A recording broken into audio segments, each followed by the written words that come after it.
તો આ તરફ મુખ્યમંત્રી ભૂપેન્દ્રભાઈ પટેલની અધ્યક્ષતામાં ગાંધીનગરમાં મળી ઉચ્ચ સ્તરીય બેઠક। આ બેઠકમાં રાજ્યમાં પેટ્રોલ, ડીઝલ, ગેસ અને અન્ય આવશ્યક ચીજવસ્તુઓનો જથ્થો, વિતરણ વ્યવસ્થા અને નાગરિકોને સરળતાથી ઉપલબ્ધ થાય તે માટેની વ્યવસ્થાઓની સમીક્ષા કરવામાં આવી।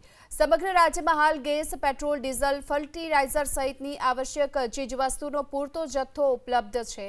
એટલું જ નહીં, ભવિષ્યમાં પણ આ સપ્લાય પૂરતી માત્રામાં મળી રહે તે અંગેની વ્યવસ્થાઓ સરકારે સુનિશ્ચિત કરી છે।